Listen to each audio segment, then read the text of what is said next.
उसने पौधे में पानी दे दिया। ऐसा करते ही अचानक पौधे से $100 का नोट निकला। पॉल ने उसे निकाल कर देखा तो उसे अपनी आंखों पर यकीन ही नहीं हुआ। तब जाकर उसे एहसास हुआ कि ये कोई आम पौधा नहीं बल्कि एक असली मनी प्लांट है। तभी अचानक उसका परिवार भी वहाँ आ गया, लेकिन उन्हें इस पौधे के बारे में बताने की बजाय उसने बात बदल कर उन्हें वापस भेज दिया। वो नहीं चाहता था कि उसके परिवार को इस मनी प्लांट की भनक भी लगे। अगले दिन जब पॉल काम से घर लौटा तो वो तुरंत स्टोर में ये देखने पहुंचा कि पौधे ने और पैसे दिए या नहीं। पौधे को देखते ही उसकी आंखें खुली की खुली रह गई। उसके जादुई पत्तों से हजारों डॉलर झड़ रहे थे और इसी तरह पॉल ने वहाँ से पैसे निकालना शुरू कर दिया। उधर उसके परिवार वाले इस बात से बिल्कुल अनजान थे। फिर एक दिन टिम नाम का एक बूढ़ा आदमी उसके घर आया। वो खुद को उसके चाचा का दोस्त बता रहा था। उसने पॉल से अपनी एनजीओ के लिए थोड़ा दान मांगा और पॉल भी काफी अच्छे मूड में था, इसलिए उसने टिम को $1000 का चेक दे दिया। ये देखकर उसके परिवार वालों को तो अपनी आंखों पर यकीन ही नहीं हुआ। टिम के जाने के बाद उन्होंने पॉल से पूछा कि आखिर उसके पास इतने पैसे आए कहाँ से, लेकिन सब कुछ सच बताने के बजाय उसने फिर से झूठ कह दिया कि आजकल तो मैं प्रॉपर्टी बेच रहा हूँ, खरीदारों की तो लाइन लगी पड़ी है। इसी तरह कुछ ही दिनों में पॉल पैसे तोड़कर अमीर हो गया। उसने डिजाइनर कपड़े पहनने शुरू कर दिए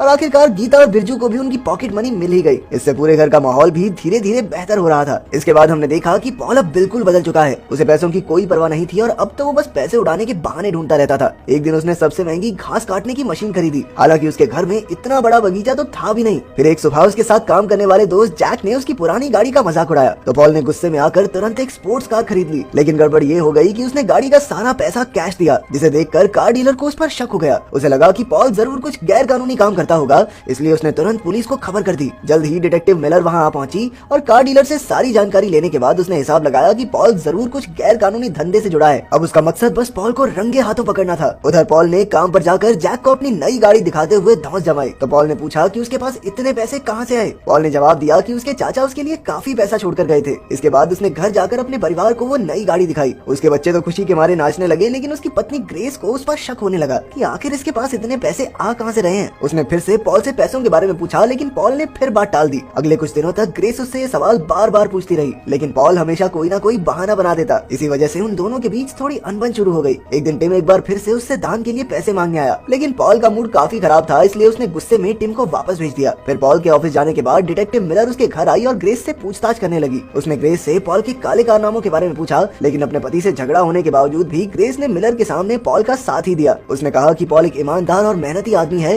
जिसने जिंदगी में कभी कोई गैर कानूनी काम नहीं किया। डिटेक्टिव मिलर समझ गई कि उसे पॉल के परिवार से कोई मदद नहीं मिलने वाली, इसलिए अब उसने मामला अपने हाथ में लेने का फैसला किया। फिर उसने पॉल के बारे में काफी छानबीन की तो उसे पता चला कि पॉल ने पिछले महीने एक भी सेल नहीं की। ये सुनकर मिलर का विश्वास और पक्का हो गया कि पॉल जरूर कोई गलत काम करता है। उधर पॉल भी अपनी पत्नी के बार बार सवाल पूछने की वजह से परेशान रहने लगा था। ग्रेस ये जानना चाहती थी कि आखिर उसके पति के पास पैसे कहां से आ रहे हैं। इस बात पर पॉल की चुप्पी ने ग्रेस को भी उसकी ईमानदारी पर शक करने के लिए मजबूर कर दिया था। और तो और अब पौधे ने भी पैसे देना बंद कर दिया, जिससे पॉल काफी परेशान हो गया। उसे लगा कि जरूर पौधे को किसी ने नजर लगा दी। उसने उन सभी लोगों को पैसे दिए जिनसे उसने बुरा बर्ताव किया था। वो टिम के ऑफिस गया और उसे भी काफी पैसे दान में दिए। वो दान पुण्य सिर्फ इसलिए कर रहा था ताकि भगवान की कृपा बरसे और पौधा फिर से और पैसे देने लगे। उसे देखकर टिम ने कहा कि पॉल को अपने पैसे उन लोगों में बांटने चाहिए जिन्हें पैसों की सच में जरूरत है। इससे पॉल को अंदरूनी खुशी महसूस होगी। पॉल को भी ये बात सही लगी और फिर वो कुछ और पैसे टिम की टेबल पर रखकर वहाँ से चला गया। लेकिन कुछ ही मिनटों बाद डिटेक्टिव मिलर वहाँ आ गई और उसने टिम की टेबल पर पड़े लाखों डॉलर्स देख लिए। उसे लगा कि टिम भी पॉल का ही साथी है और दोनों मिलकर ड्रग्स बेचने का काम करते हैं। उधर रात को पॉल ने स्टोर रूम में जाकर पौधे को जगाने की लाख कोशिशें की। यहाँ तक कि वो तो पौधे को बाइबल पढ़कर सुनाने लगा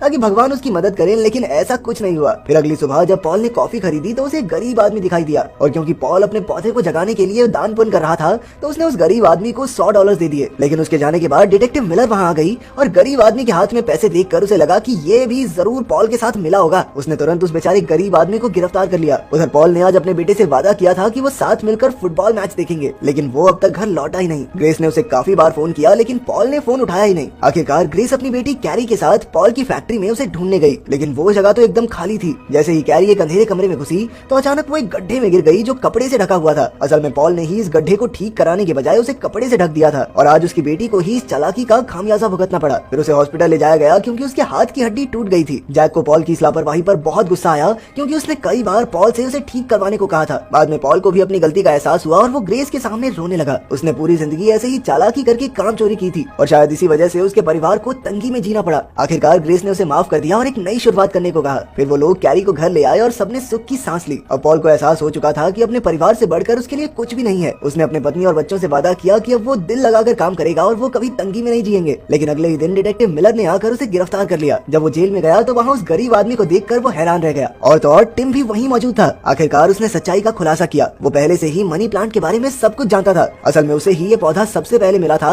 लेकिन जब पॉल का चाचा बुरे दिनों से जूझ रहा था तो टिम ने उसकी मदद करने के लिए उसे पौधा दिया। लेकिन हालात बद से बदतर हो गए क्योंकि ज्यादा पैसा आने की वजह से वो और लालची हो गया। आखिरकार उसने टिम की सलाह मानी और खुद को सुधारने का फैसला किया। वो अपने पैसों से जरूरतमंदों की मदद करने लगा, जिससे उसे काफी अंदरूनी खुशी मिलने लगी। ये कहानी बताने के बाद टिम ने पॉल से भी ऐसा ही करने को कहा। कुछ देर बाद अचानक उन तीनों को भी मिलर ने जेल से रिहा कर दिया। पता चला कि जैक ने पुलिस वालों को कहा कि उसने और पॉल ने मिलकर न्यूयॉर्क में अरबों की जमीन बेची है, जिससे आए कमीशन से वो दोनों अब काफी अमीर हो चुके हैं। असल में ये डील सिर्फ जैक ने की थी, लेकिन पॉल को बचाने की खातिर उसने पुलिस से झूठ कह दिया। आखिरकार पॉल के खिलाफ कोई सबूत न होने की वजह से मिलर को उसे रिहा करना पड़ा। फिर कुछ दिन बाद टिम की ऑर्गेनाइजेशन ने एक पार्टी रखी जहां पॉल का परिवार भी आया था। असल में ये अनाथ बच्चों का घर था और टिम इन्हीं के लिए दान इकट्ठा कर रहा था। इसके लिए पॉल को स्टेज पर बुलाया गया और उसने अपनी सारी गलतियां बताते हुए सबसे माफी मांगी। फिर उसने कहा कि वो अपनी स्पोर्ट्स कार बेच रहा है, जिसके पैसे इन बच्चों के भविष्य के लिए इस्तेमाल होंगे। ये सुनकर सब बेहद खुश हुए और जैक ने उसे गले लगा लिया। कुछ दिन बाद पॉल अपने परिवार को छुट्टियों में घुमाने ले गया। चाहे अब उसके पास उतने पैसे नहीं थे, लेकिन वो खुश बहुत था। फिर उसने टिम से हाथ मिलाकर उसे मनी प्लांट लौटा दिया,